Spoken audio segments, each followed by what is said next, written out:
Unsure of your dream? Study abroad destination? Clear your doubts. Videsh Consult. Call 9676502888.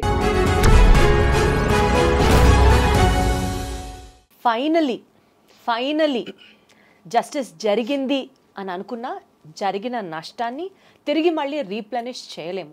Let us discuss about this topic in detail. నమస్తే అందరికీ, welcome to the point. Nalgonda హైకోర్టులో వచ్చిన తీర్పు ఇవాళ నిజంగా కొంతమందికి ఊరట కలిగిస్తుంటే మరికొంతమందికి సమాజంలో ఇంకా న్యాయం బతికే ఉంది అన్న ఒక కాన్ఫిడెన్స్ కలిగిస్తుంది.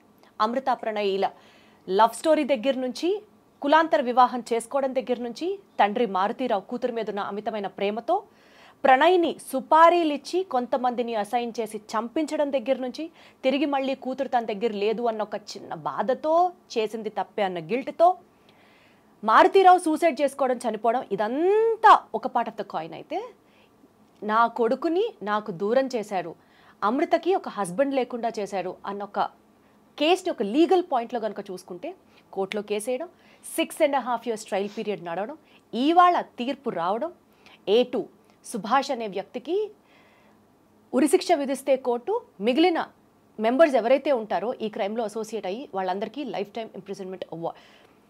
టైం ఇంప్రిజన్మెంట్ శిక్ష విధించింది హైకోర్టు. ఈ నేపథ్యంలో ఇదే అంశానికి సంబంధించి ఇవాళ మన టు ద పాయింట్లో డిస్కస్ చేయడానికి we have with us Rajani Ramma garu, family counsellor. అమ్మ నమస్తే. నమస్తే. ఎలా చూస్తారమ్మా ఈరోజు నల్గొండ హైకోర్టు ఇచ్చినటువంటి వర్డిక్ట్? సమాజానికి ఒక పాజిటివ్ నోట్ని అందిస్తోందా, లేకపోతే 6.5 ఏళ్ళు పట్టింది, ఏం చేస్తాం, కొడుకైతే ఇంకా దగ్గర లేడు కదా అన్న ఒక నిరుత్సాహాన్ని అందిస్తోందా? మీరైతే పర్సనల్గా ఏం చెప్తారు? ఏం లాభం అనిపించింది నాకైతే. ఇప్పుడు పోయిన ప్రాణం తీసుకురాలేరు, ఆ అమ్మాయి లైఫ్ని తీసుకురాలేరు. ఆమె ఇంకొక మ్యారేజ్ చేసుకుని సెటిల్ అవ్వాలి అనే ఆశ కూడా ఆమెకు లేదు, ఆలోచన కూడా ఆమెకు ఎప్పుడు రాలేదు. చిన్న వయసు అండి, చాలా చిన్న వయసు అమ్మాయి. ఆ అమ్మాయి లైఫ్ని కన్న తండ్రే చిదిమేశాడు. ఏంటి పరువు పరువు పరువు పరువు. చివరికి ఏమైంది, ఆయన పశ్చాత్తాపంతో ఆయనే సూసైడ్ చేసుకున్నాడు. ఎందుకంటే మనసు మూలల్లో ఆయనకి ఎక్కడో బాధ కలిగింది. నేను కూతురు జీవితాన్ని ఇట్లా కాలరాజాను, నెక్స్ట్ నేను జైలుకి వెళ్ళవలసిందే. తెలుసు ఆయనకి A1 అంటే ఖచ్చితంగా ఉరిశిక్షే ఆయనకు కూడా, నాకు తెలిసినంతవరకు.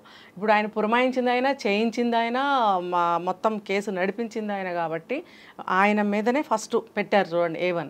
సో నాకు ఇది తప్పదు, ఎప్పటికైనా వాళ్ళ చేతుల్లో కుక్క చావు చచ్చే కంటే పరువు పోగొట్టుకుని పశ్చాత్తాపంతో చనిపోయాడులే అనుకోవాలి సమాజం అని చెప్పి సూసైడ్ చేసుకోవటం జరిగిందని నేను అనుకుంటున్నాను. అయితే అతనికి పరిపూర్ణంగా పశ్చాత్తాపం వచ్చిందని నేను అనుకోవట్లేదు. ఎందుకంటే ఆయన పరువు ఇదిగానే ఆ అబ్బాయిని చంపించాడు.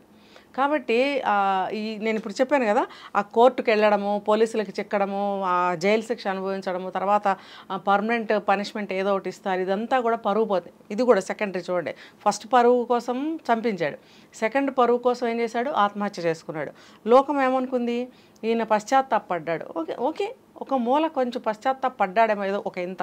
కానీ నాకు అనిపించింది ఏంటంటే 90% అతను పరువు కోసమే ప్రాణం తీసుకున్నాడు. పరువు కోసం ఇంకొక మనిషిని చంపడం, ఆఖరికి తనకి తానే చనిపోవడం, ఈ పరువు అనే చట్రంలో మనిషి చిక్కుకుపోతున్నాడా? ఖచ్చితంగా. అతను అమృత ఇంటర్వ్యూ చూస్తే నాకు అర్థమైంది, అహంకారి, బాగా అహంకారి, గర్విష్టి కూడా.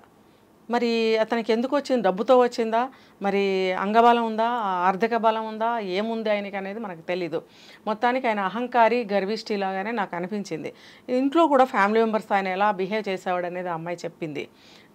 తర్వాత తన పట్ల తండ్రి ఎలా బిహేవ్ చేసేవాడని కూడా చెప్పింది. చదువు కూడా ఒక అకాడమిక్ పోయినా కూడా లెక్క చేయకుండా అమ్మాయిని ఇంట్లో కూర్చోబెట్టేవాడు, చదువు కంటిన్యూగా సాగకుండా. అంటే ఆ అమ్మాయి బయటకు వెళ్ళొద్దు. ఎందుకు ఆ నియమ నిబంధనలు అంటే, ఆ అమ్మాయి అందంగా ఉంది కాబట్టి ఎవరైనా పడగొట్టి లవ్ అని తీసుకెళ్తారా, లేకపోతే బంధువులు చెడగొడతారా, బంధువుల్లోనే ఎవరైనా అమ్మాయిని ప్రేరేపిస్తారా, ఏమో మేబీ ఇవన్నీ భయాలు కావచ్చు అతనికి. ఈ అమ్మాయిని బయటకు వదిలిపెడితే ఏదో ఒకటి జరగవచ్చు అని అలాగా ఇంట్లో ఎక్కువగా రిస్ట్రిక్షన్ చేయడము, ఏదైనా కావాలంటే బయటకు తీసుకెళ్ళి ఇప్పించడం, మళ్ళీ తీసుకొచ్చి ఇంట్లో పడేయడం తప్ప ట్రిప్కి కానీ ఏదైనా టూర్కి కానీ వెళ్ళడము, ఫంక్షన్స్కి వెళ్ళడం అసలు లేవట. ఎందుకు అంత బంధించి పెంచవలసి వచ్చింది అని అంటే, ఇలాంటివి జరుగుతాయి, ఆనక పరువు పోతుంది, పేరు పోతుంది, సమాజంలో నాకు గౌరవం పోతుంది, ఇవన్నీ ఆలోచించుకున్నాడే కానీ అతను చీకట్లో ఉండి అవన్నీ ఆలోచించాడని నాకు అనిపిస్తుంది. నువ్వు ఎంత ప్రికాషన్ తీసుకున్నా అమ్మాయి చేయవలసింది చేసిందిగా. నువ్వు అందించవలసినంత ప్రేమ అందిస్తే ఈ అమ్మాయి అతనితో లవ్లో పడి ఉండకపోవచ్చు. మంచిగానే తల్లిదండ్రులు చెప్పిన మాట విని వాళ్ళ దారిలో వెళ్ళి తన లైఫ్ని ఆ రకంగా డిజైన్ చేసుకుని మంచిగా వెళ్ళుండేదేమో. ఎప్పుడైతే అంటే ఆ తండ్రి మాటకి అడ్డు చెప్పకుండా అమృత వినుంటే లైఫ్ సాఫీగా జాగేదేమో. కానీ మనం ఏం చెప్తాం, ప్రేమ అనేది ఎప్పుడు పుడుతుందో, ఎక్కడ స్టార్ట్ అవుతుందో, none of us have any clue about it. తండ్రిగా ఒక మేల్ చూడండి అని చెప్తుంది ఆ మాట కూడా. తను తండ్రి దగ్గర ఎక్కువ కోరుకుంటుంది తల్లి. ఎందుకంటే తల్లి ఎటు ఆడమనిషి, తల్లి ఎటు ప్రేమిస్తుంది, అమ్మ అమ్మ అంటుంది. ఓకే, తండ్రి కూడా మేల్ కదా, తండ్రి కూడా నన్ను అలా చూస్తే బాగుండు అనే కోరిక నాకు ఉండేది అని చెప్పింది. అంటే తండ్రి నుంచి తనకి ప్రేమ అందలేదు. ప్రణయ్ కూడా ఒక మేలే. అతని నుంచి అంత ప్రేమ దొరికేటప్పటికి అతనే లోకంగా నమ్మింది, పెళ్లి చేసేసుకుంది. తండ్రి నన్ను ఆదరించట్లేదు, నాకు ఇతను నచ్చాడు, మంచిగా నన్ను చూసుకుంటున్నాడు, లవ్ చేస్తున్నాడు, ఇష్టపడుతున్నాడు అని అతని వైపు మొగ్గిపోయింది. ఇప్పుడు కోర్టు ఇచ్చిన తీర్పు అది మీరు పర్సనల్గా ఎట్లా ఫీల్ అవుతారమ్మా? అంటే ఎలా అయినా సరే న్యాయం జరిగింది అని అనుకుంటున్నారా? లేకపోతే ఇప్పుడు ఇలాంటి ఆనర్ కిల్లింగ్స్లో సొంత పిల్లల్ని చంపడం కానీ, బయట వ్యక్తుల్ని చంపడం కానీ, ఇలా చేస్తే శిక్ష తప్పదు అన్న ఒక మెసేజ్ అయితే కన్వే అయిందా? ఖచ్చితంగా. ఇప్పుడు తండ్రి బాలయోగి, అబ్బాయి తండ్రి బాలయోగి గారు ఎవరైతే ఉన్నారో ఆయన ఆ బాధాతప్త హృదయంతో కేసు వేయడం జరిగింది. అప్పట్లో ఇది ఒక సెన్సేషనల్ న్యూస్. ఇలా నడి రోడ్డులో ప్రెగ్నెంట్ లేడీని, కూతురని చూడకుండా ఆ అబ్బాయిని అల్లుడిని చంపించడం అనేది సెన్సేషనల్ న్యూస్ అయ్యింది అప్పట్లో. కాబట్టి ఆయన బాధాతప్త హృదయంతో ఆ సమయంలో కేసు వేయబట్టి ఇంకా చాలా బెటర్ అనమాట, ఇంత తొందరగా కేసు తేలింది.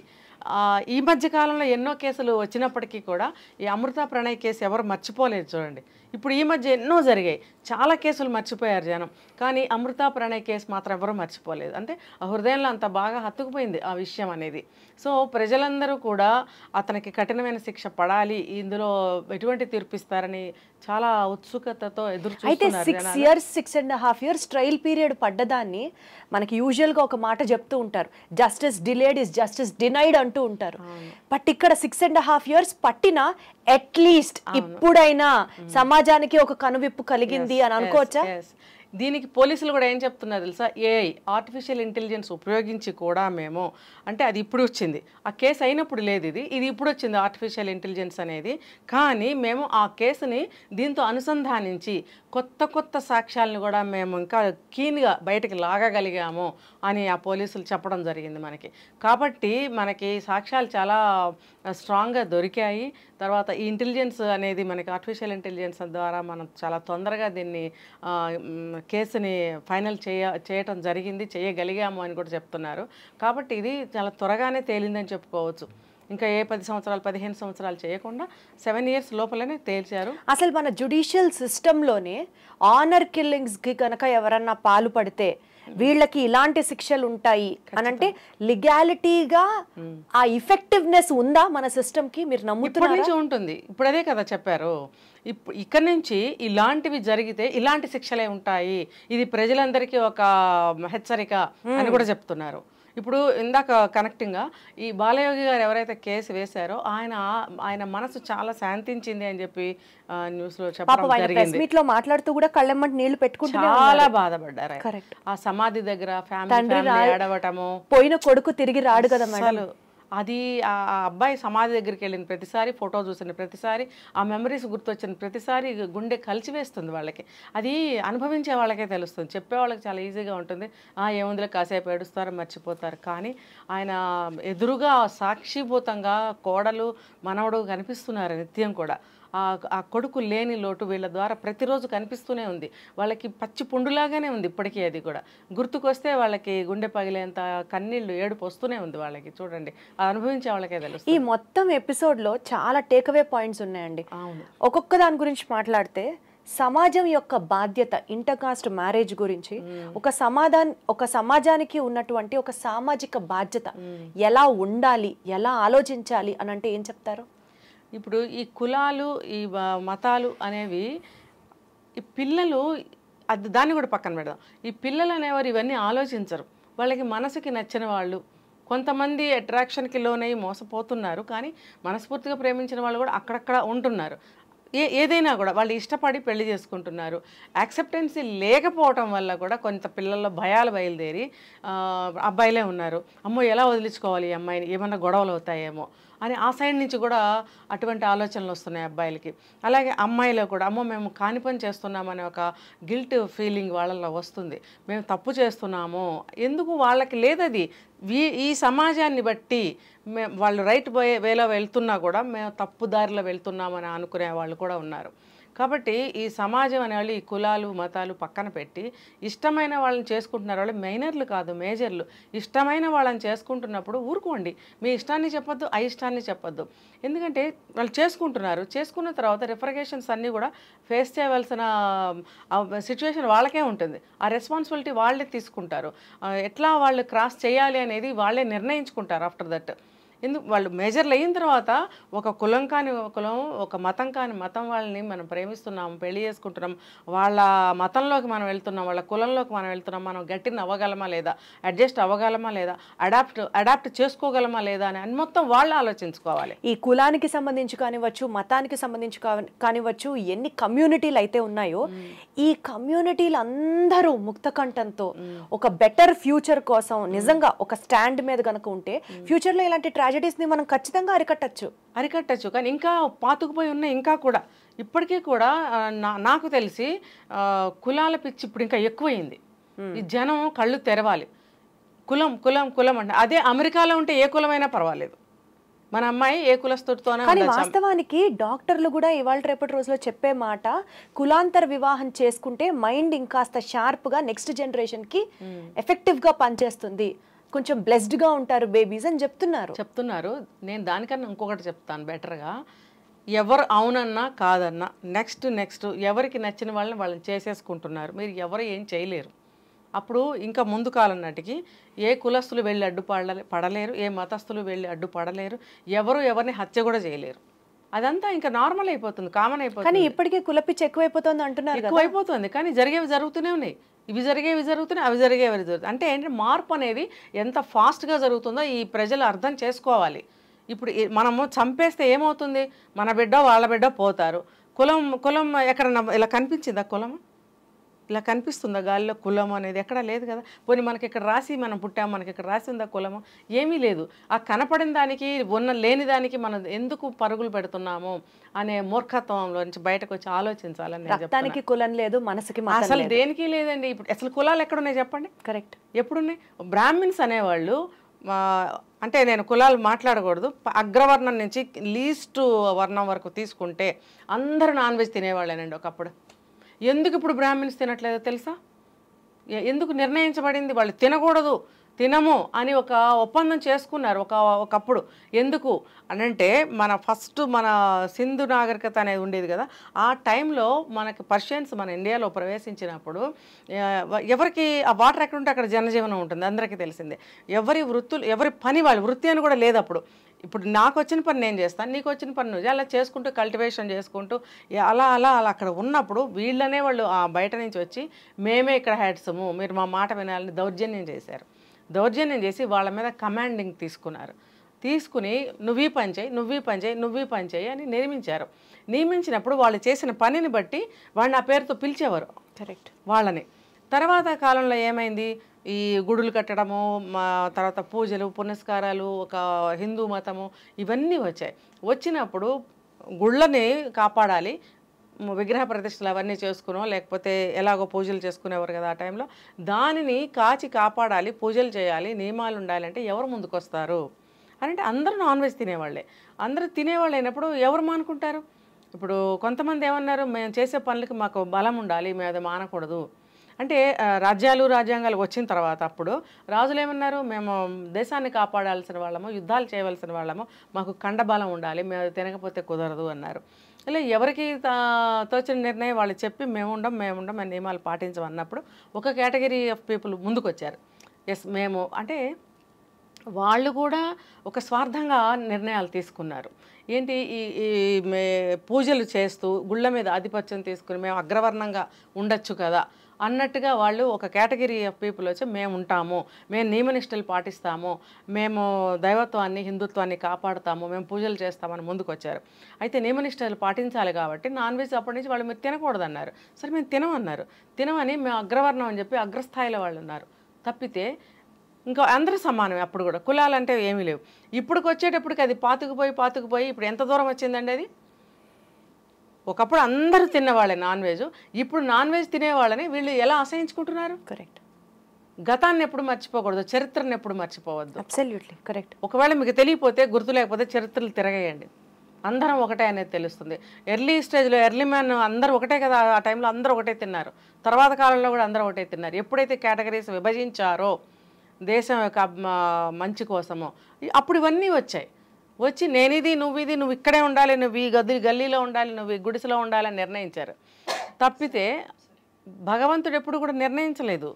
సో ఇప్పటికి అవి పాతుకుపోయి మేమే గొప్ప అంటే వాళ్ళంటే వాళ్ళే కాదు, ఎవరెవరైతే అగ్రకులాల్లో ఉన్నామని అనుకుంటున్నారో వాళ్ళు ఇంకెవరిని చేసుకున్నా ఎవరిని మాట్లాడినా అంటరాని వాళ్ళుగా చూడటము, తర్వాత వాళ్ళని కలుపుకోకపోవడం అనేది చాలా నడుస్తుంది. ఆత్మకి కులం ఉందా, రక్తానికి కులం ఉందా, ఎక్కడుందమ్మా? లేదు. అసలు చరిత్ర తెలుసుకుంటే మనం ఈ మాటలు కూడా మాట్లాడాలి. కరెక్ట్. చాలా క్లియర్ గా ఎక్స్ప్లెయిన్ చేశారు. ఈ మొత్తం ఎపిసోడ్ లో, అమృతా ప్రణయ్ ఎపిసోడ్ లో one of the most important పాత్ర ప్లే చేసింది మీడియా. అవును. ఇన్ఫాక్ట్ చెప్పాలంటే సమాజంలో ఏది జరిగినా అద్దం పట్టినట్లుగా మనం ముందుకు ప్రజెంట్ చేసేది ఇట్ ఈస్ మీడియా.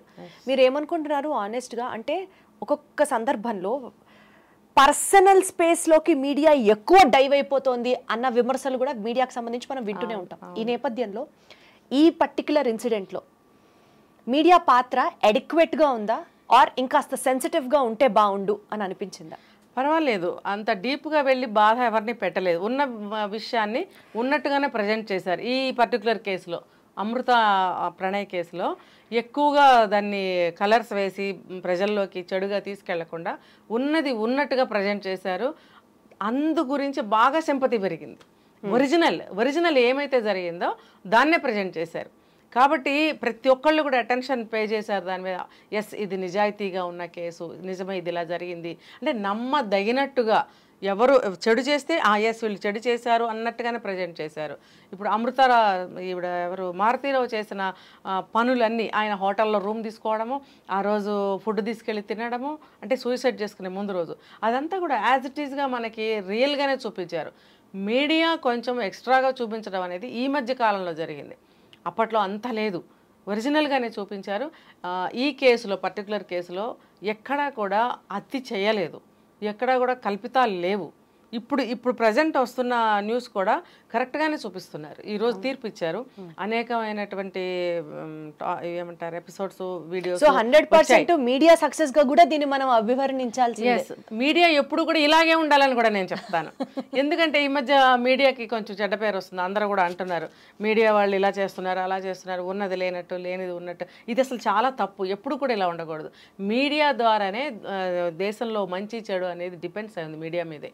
సో అమృత ప్రణయ్ విషయం ఓవరాల్గా చూసుకుంటే, అంటే అమృత వచ్చినటువంటి పుట్టింటి ఫ్యామిలీ రిలేషన్స్, బాండింగ్స్ గురించి మాట్లాడినా, ఒక తండ్రికి ఒక కూతురు మీద ఉన్నటువంటి అమితమైన ప్రేమ ఎన్ని అనార్థాలకు దారితీసిందా అని మాట్లాడినా, ఒక ఇంటర్ కాస్ట్ మ్యారేజ్ గురించి మనం చూసినా, నన్ను మోస్ట్ ఇంపార్టెంట్గా అంటే if you have to ask me, నాకేమనిపిస్తుందంటే చాలా మంది అమ్మాయిలకి పెళ్ళైన తర్వాత అత్తగారిళ్ళే పుట్టినలాగా దే ఓన్ ఇట్.